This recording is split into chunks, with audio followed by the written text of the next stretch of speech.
convite e agradecer a oportunidade que os irmãos me dão de expor a palavra de Deus. E queria também mencionar que os irmãos têm um grande privilégio de ouvir o pastor Samuel Kim por todas as semanas. Ele provavelmente é dos melhores pregadores em Portugal. Portanto, os irmãos vão compreender, eu sou iniciante ainda, portanto vão desculpar alguma falha de eloquência.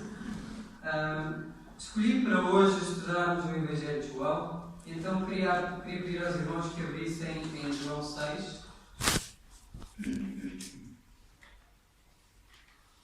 E vamos ler dos versículos 16 até 34.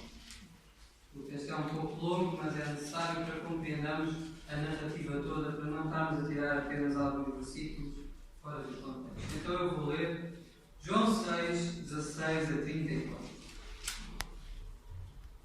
Ao descambar o dia, os seus discípulos desceram para o mar e, tomando um barco, passaram para o outro lado, como a Cafarnaum.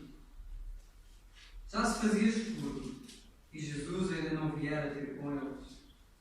E o mar começava a enrolar-se, agitado por vento rijo que soprava. Tendo navegado uns 25 a 30 estádios, eis que viram Jesus andando sobre o mar, aproximando-se do barco, e ficaram possuídos de temor. Mas Jesus lhes disse: Sou eu, não temais. Então eles, de bom grado, receberam, e logo o barco chegou ao seu destino. No dia seguinte, a multidão, ficada do outro lado do mar, notou que ali não havia senão um pequeno barco, e que Jesus não embarcara nele com os seus discípulos, tendo estes partido sós. Entretanto, outros barquinhos chegaram de Tiberíades, perto do lugar onde comeram o pão, tendo o Senhor dado graças. Quando, pois, viu a multidão que Jesus não estava ali, nem os seus discípulos, tomaram os barcos e partiram para Cafarnaum, à sua procura. E, tendo-o encontrado do outro lado do mar, lhe perguntaram: Mestre, quando chegaste aqui? Respondeu-lhe Jesus: em verdade vos digo, vós me procurais, não porque vistes sinais, mas porque comestes dos pães e vos fartastes. Trabalhai não pela comida que perece, mas pela que subsiste para a vida eterna, a qual o Filho do Homem vos dará. Porque Deus o Pai o confirmou com o seu selo. Dirigiram-se, pois, a ele, perguntando: que faremos para realizar as obras de Deus? Respondeu Jesus: a obra de Deus é esta, que creiais naquele que por ele foi enviado. Então lhe disseram eles: que sinais fazes para que vejamos e creiamos em ti? Quais são os teus feitos? Nossos pais comeram do maná do deserto, como está escrito: deu-lhes a comer pão do céu. Replicou-lhe Jesus: em verdade vos digo, não foi Moisés quem vos deu o pão do céu, o verdadeiro pão do céu é o meu Pai quem vos dá. Porque o pão de Deus é o que desce do céu e dá vida ao mundo. Então lhe disseram: Senhor, dá-nos sempre esse pão. Vamos orar. Senhor Deus, quero-te agradecer pela tua palavra, quero-te agradecer porque podemos lê-la, podemos estudá-la, podemos ter acesso a ela. E agora quero-te pedir que te reveles a nós através dela, que as tuas palavras saltem da Bíblia e venham para os nossos corações. Abre os nossos ouvidos para que possamos compreender. E, Senhor, ajuda-me também a mim a expor a palavra apenas de acordo com a tua vontade, para que não invente, para que não diga nada mais além da tua vontade. É isso que eu te peço em nome de Jesus. Amém. Então, para termos um pouco do contexto do que lemos, antes deste episódio onde Jesus anda sobre o mar e depois vai ter a Cafarnaum, tinha havido o episódio da multiplicação dos pães e dos peixes, quando Jesus multiplicou os 5 pães e 2 peixes e alimentou mais de 5.000 pessoas. E depois deste milagre, que foi assim o grande milagre na Galileia, já tinha havido outros milagres, mas foi assim um grande milagre. As pessoas, que eram muitas, tentaram tornar Jesus rei. Tentaram coroá-lo rei ali da Galileia, da Judeia. E então vemos no versículo 15, que nós não lemos, que Jesus saiu do meio da multidão e foi para o deserto, quase como que ia fugir da multidão para que não fosse coroado rei. Porque, apesar de Jesus ser o rei dos judeus, ainda não estava na altura certa. Então, Deus tem sempre um tempo para tudo e não era o tempo ainda de Jesus ser proclamado rei. E então Jesus saiu para o deserto, deixou lá os discípulos no meio da multidão e depois começamos a ver então o texto de hoje. Lemos a partir do versículo 16 que, ao descambar do dia, os seus discípulos desceram para o mar. Então, os discípulos, tal como Jesus, tinham estado na Galileia, que é na parte norte de Israel. No sul fica a Judeia, depois no meio fica a Samaria e a norte fica a Galileia.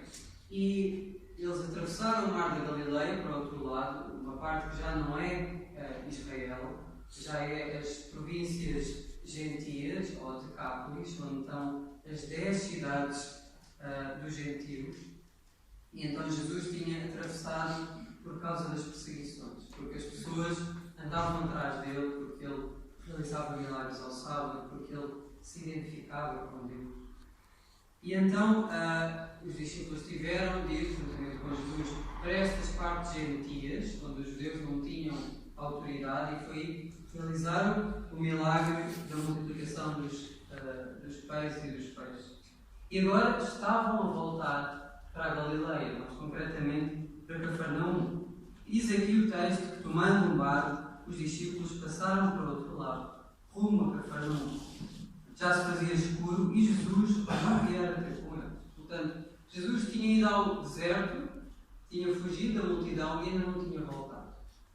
E os discípulos agora esperavam por Jesus, esperavam talvez que Jesus fosse ter com eles ao barco, mas Jesus nem sempre andava com eles. Jesus por vezes retirava-se e passava algum tempo a sós. Então os discípulos, não dando mais tempo à espera, pegaram no barco e começaram a atravessar o mar da Galileia.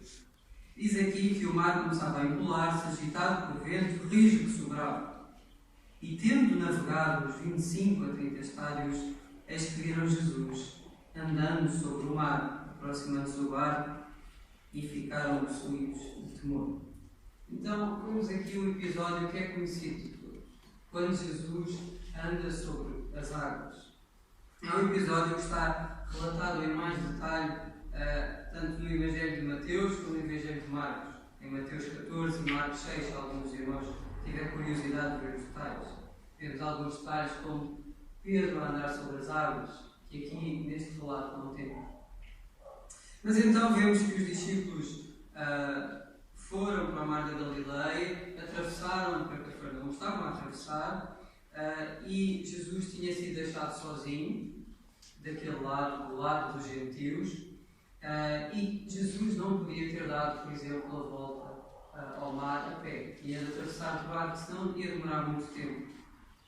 E então toda a gente conhece a história, os discípulos estavam no barco, começou a haver uma grande tempestade, e Jesus aparece a andar sobre as águas. É uma história que todos nós conhecemos e não vamos focar muito nesta história. E lemos aqui que os discípulos já tinham navegado 25 a 30 estádios, que é mais ou menos o equivalente a 5 a 6 km. E que por isso já não estavam propriamente perto da costa. Os discípulos já estavam muito longe da costa. Isto significa que, ao contrário do que muitos dizem, muitos hoje em dia que querem retirar todos os milagres da Bíblia, querem liberalizar e humanizar a Cristo, dizendo que Ele era apenas um homem, que os milagres são apenas milagres espirituais. Isto aqui mostra que Jesus não estava a andar na margem, como muitos dizem, que os discípulos estavam ao lado do mar, e que Jesus começou a andar com eles na margem do lago, na margem do mar da Galileia. E foi aí que eles viram Jesus. E então não houve, na realidade, nenhum milagre de Jesus a andar sobre as águas. Isto é o que os liberais dizem, é o que aqueles que querem a mensagem do Evangelho dizem, porque não aguentam com as suas verdades. Mas a Bíblia é muito clara. Os discípulos já estavam a 5 ou 6 quilómetros da margem e então viram Jesus a andar sobre as águas. Não podemos ter dúvidas sobre isto. Isto também é um milagre em que Jesus andou sobre as águas. E então vemos que, naturalmente, a reação dos discípulos ao verem Jesus foi de grande temor. Quem dentre nós não ficaria com medo? Estar a andar de barco e de repente ver uma pessoa a andar por cima da água. Então, obviamente e naturalmente, os discípulos ficaram com medo. Eles estavam a ver uma pessoa a andar por cima das águas, uma coisa que eles nunca tinham visto, uma coisa que nós nunca vimos e talvez nunca veremos. E então eles ficaram com medo, e então é aí que Jesus diz no versículo 20: sou eu, não temas. Sou eu, não temas. E então vemos aqui uma frase muito simples, onde Jesus passa esta mensagem com duas pequenas frases: sou eu, não temais. E a frase não temais é uma frase muito recorrente na Bíblia. Sempre que aparece um anjo do Senhor, um mensageiro do Senhor, normalmente a primeira coisa que ele diz é: não temas. Eu sou de Deus, não temas. Porquê? O aparecimento do mensageiro do Senhor, o aparecimento do anjo ao que Jesus é algo assombroso, porque é algo extraordinário. Então, Jesus começa por dizer: não temas, e tem aqui duas palavras interessantes: sou eu, ou eu sou, noutras versões. Estas palavras são muito significativas, porque vão abrir uma série de eu sois que vamos ver no Evangelho de João. Em João 14,6, por exemplo, vemos, tal como diz ali na parede, que eu sou o caminho, a verdade e a vida. Ninguém vem ao Pai senão por mim. Então, aqui Jesus está a dizer que Ele mesmo é o caminho, é a verdade e é a vida. Também em João 15:5, Jesus diz: eu sou a videira, vocês os ramos. Quem permanece em mim e eu nele, esse dá muito fruto, porque sem mim nada poderes fazer. Então, se Jesus é o caminho, é a verdade, é a vida, também é Ele que nos sustenta diariamente. É através dele que podemos realizar fruto. Em João 10:11, Jesus diz que eu sou o bom pastor dá a vida pelas ovelhas. E no versículo 14 diz: eu sou o bom pastor, eu conheço as minhas ovelhas e elas me conhecem a mim. Então aqui temos outra frase de Jesus onde ele se identifica como um bom pastor, aquele que cuida das suas ovelhas.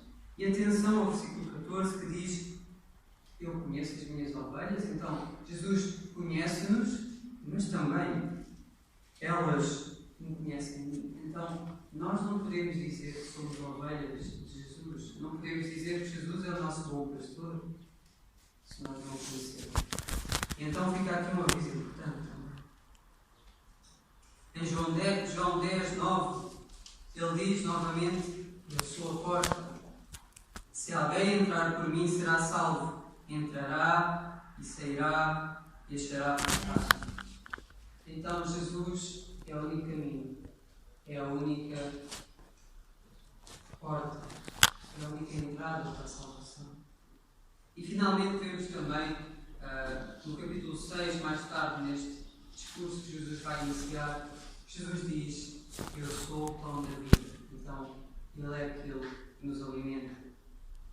Então, todas estas expressões são muito significativas, porque faz parte de um paralelo com uma passagem importante também do Velho Testamento, onde Deus revela a Moisés através da sarça ardente.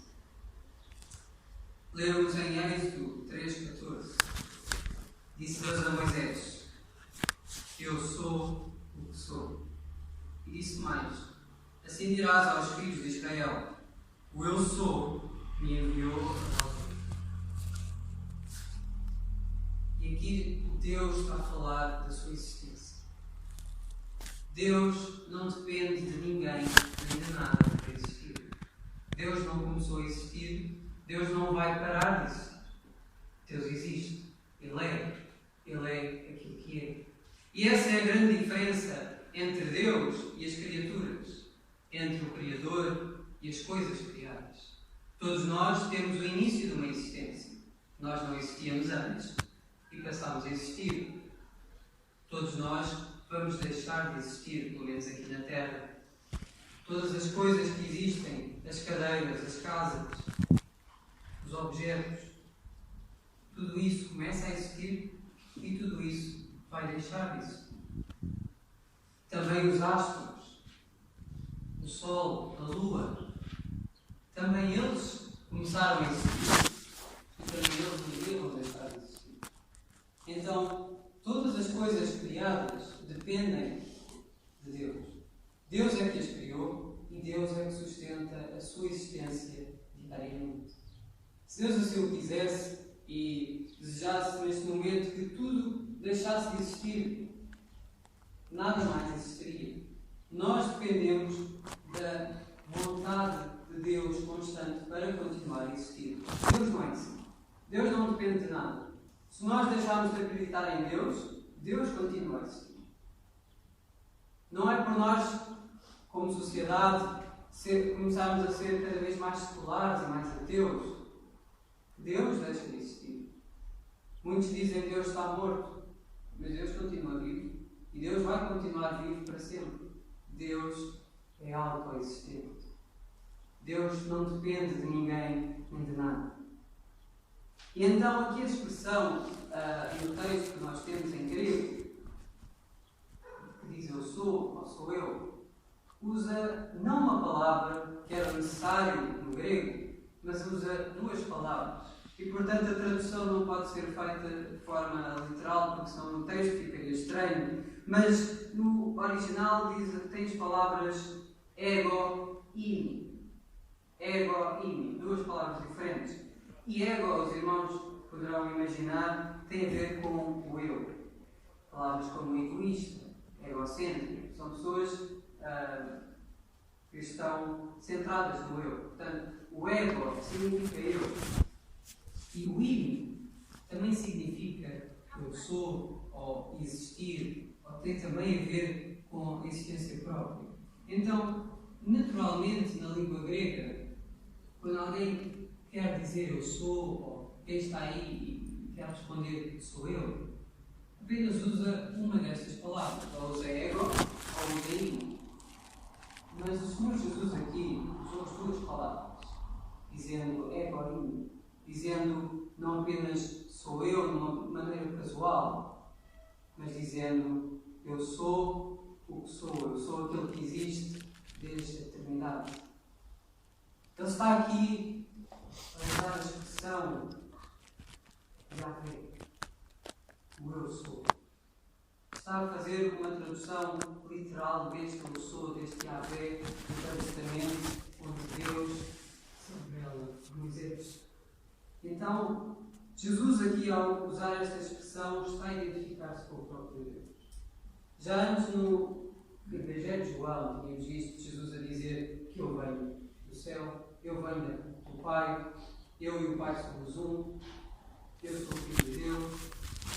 E agora vemos Jesus identificar-se diretamente com o nome de Deus, o eu sou. E Jesus vai usar aqui nesta vez e mais das 7 vezes que nós já lemos Jesus identificar-se com o eu sou. Então, basicamente, aqui o que Jesus está a dizer é eu sou aquele que sou, eu sou o Deus de Moisés, eu sou o Deus de Abraão, eu sou o Deus do Velho Testamento, não temas, não tenham medo, eu sou Deus. E aqui nós devemos parar um pouco e refletir.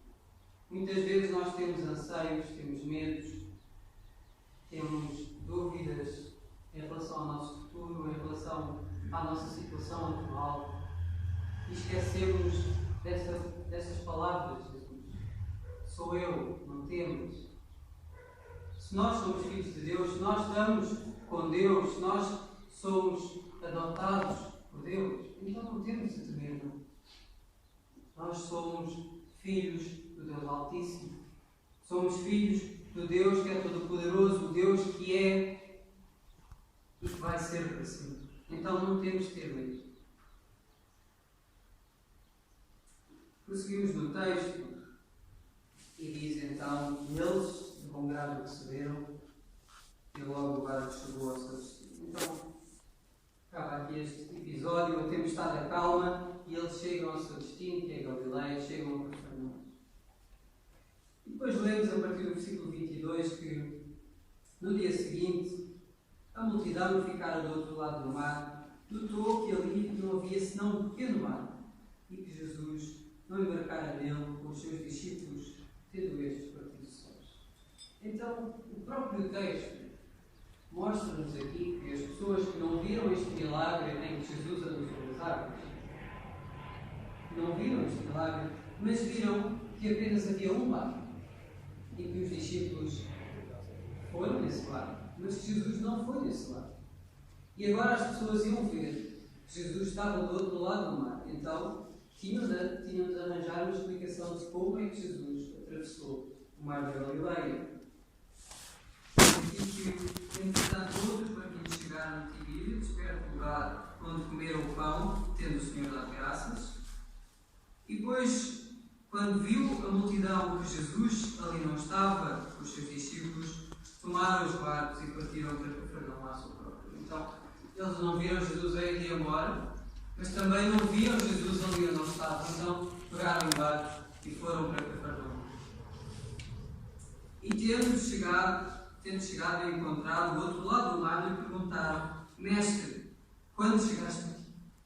Então as pessoas estavam intrigadas. As pessoas não tinham visto Jesus a pegar num barco e a atravessar o mar. Sabiam que não havia outro barco.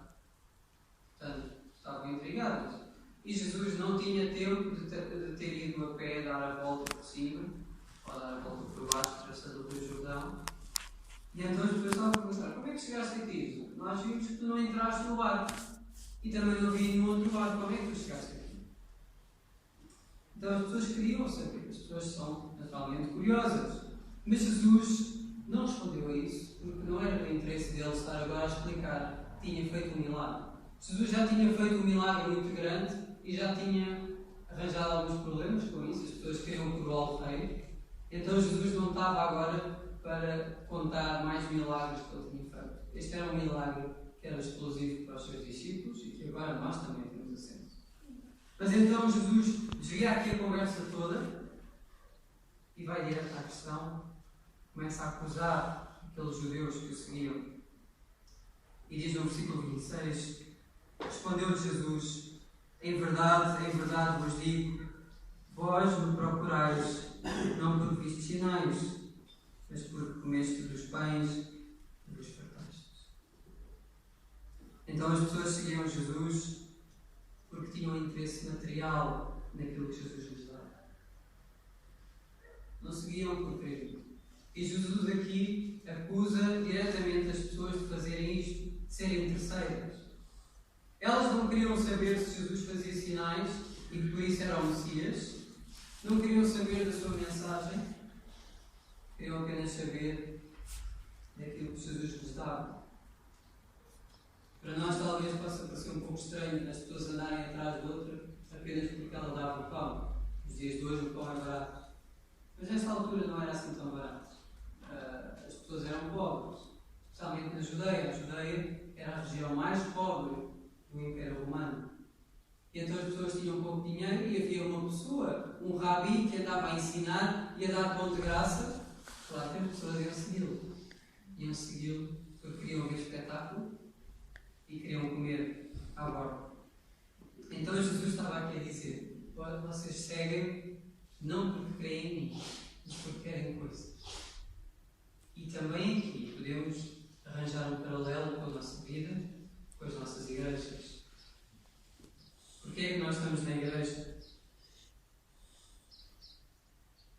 Porquê é que nós viemos hoje ao culto? É porque cremos em Deus, queremos louvá-lo, queremos glorificá-lo, ou porque gostamos da comunidade, porque gostamos deste sentido de pertença, Estamos a ouvir as músicas. Então, vamos refletir também sobre porque é que nós estamos aqui hoje. A louvar a Deus porque queremos, na obra redentora do seu Filho, ou por outra razão necessária. Para pensar. Então Jesus vai continuar depois desta crítica e vai dizer: trabalhai não pela comida que perece, mas pela que subsiste para a vida eterna, a qual o Filho do Homem vos dará. Deus o Pai o confirmou com o seu selo. Então vemos aqui Jesus mudar a nossa perspectiva sobre o que deve ser a vida. Primeiro Jesus critica aqueles que têm interesse nos bens materiais e agora vai criticar o modo como eles vivem. Diz aqui: trabalhai não pela comida que perece, mas pela que subsiste para a vida eterna.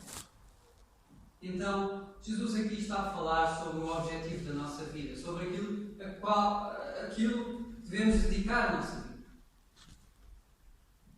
Nós devemos trabalhar para algo que é realmente importante.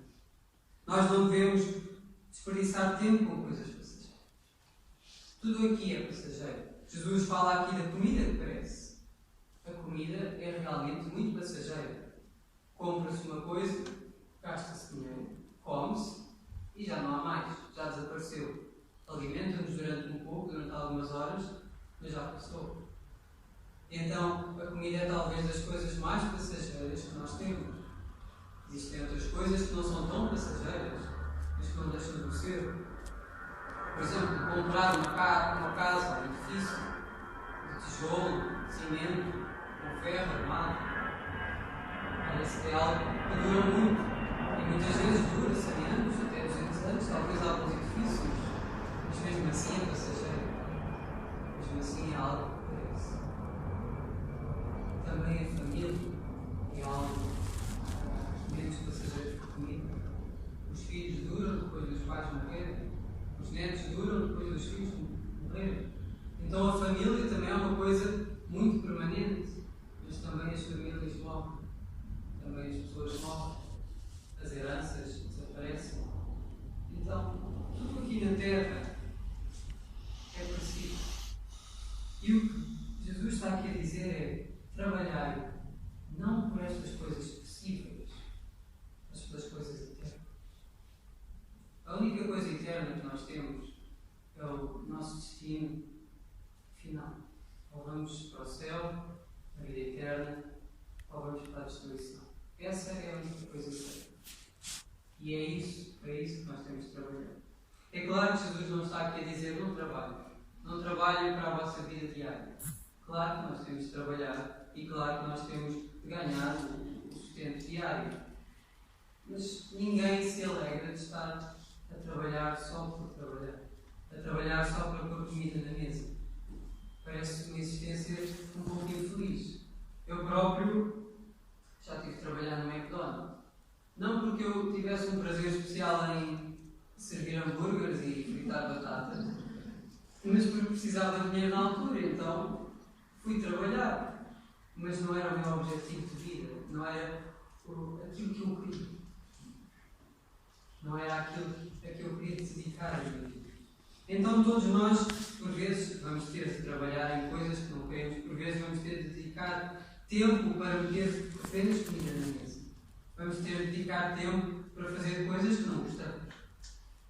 Mas devemos dedicar a nossa vida àquilo que é eterno, àquilo que não se perde. É o maior investimento que podemos fazer. É um investimento que nunca se perde. Então, Jesus está aqui a dizer: trabalhem para a vida eterna. E tal como os fundos de investimento têm muitas vezes garantias, também aqui Jesus nos dá uma garantia que este investimento na vida eterna é um investimento seguro.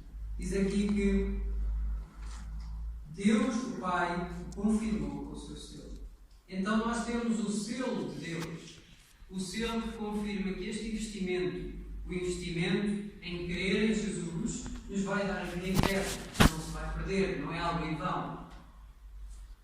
Hoje em dia já não se usa, mas antigamente no bilhete de identidade, os bilhetes tinham um selo branco, assim em relevo, que era um selo que confirmava que aquele documento era oficial.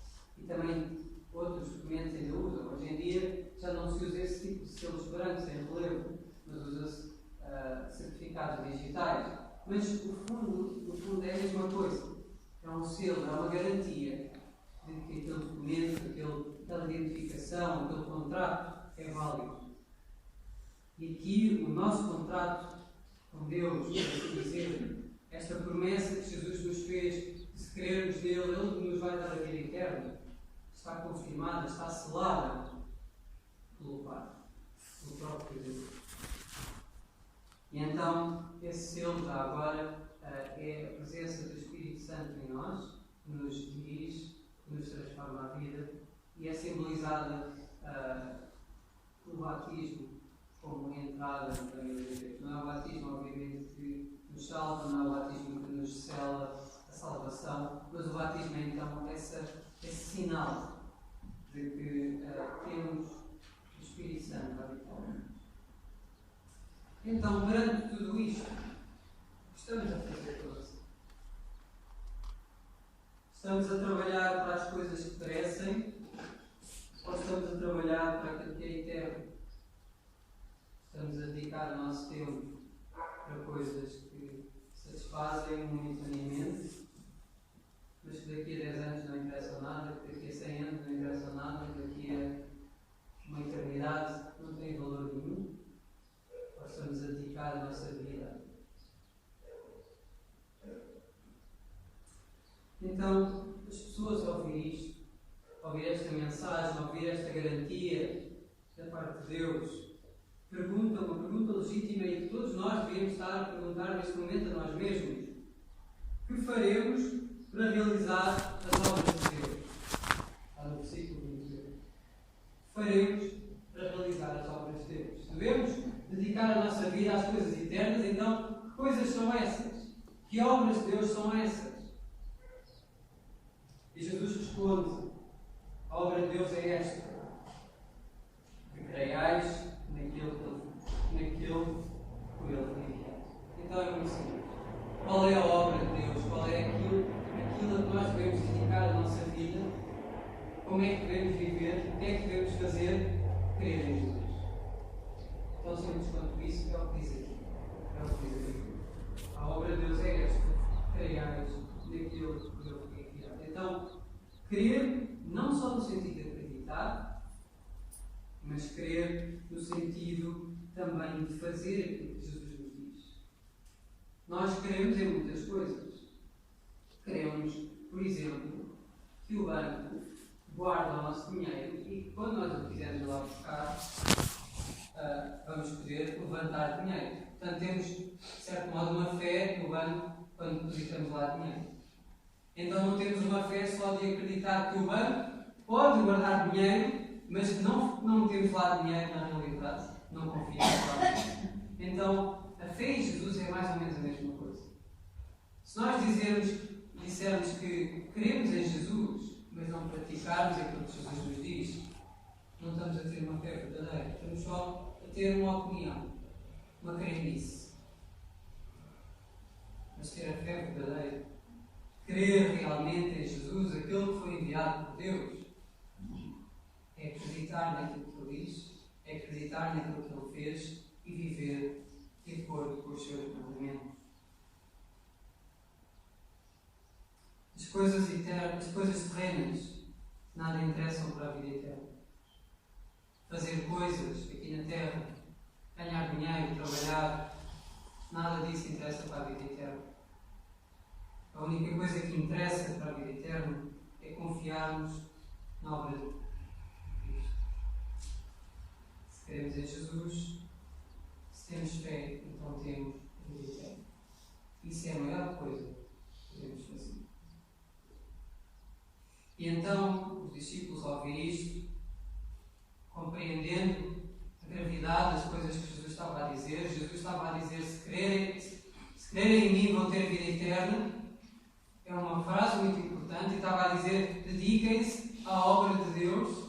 Então, as pessoas perguntam, que sinais fazes para que vejamos e creiamos em ti? Então, tu estás a dizer, crê em mim, mas que provas é que tu tens? Que sinais, que milagres é que tu fazes para que nós creiamos em ti? Quais são os teus feitos? Os nossos pais comeram o maná do deserto, como está escrito, deu-lhes de comer pão do céu. Então, eles estão aqui a dizer, ok, tu queres que nós creiamos em ti, tal como Moisés fez. Moisés foi o líder e nós cremos em Moisés, mas Moisés mandou vir pão do céu. Moisés fez sinais. Sinais faço. Sinais tens para provar. E Jesus lhes respondeu, em verdade vos digo, não foi Moisés quem vos deu o pão do céu.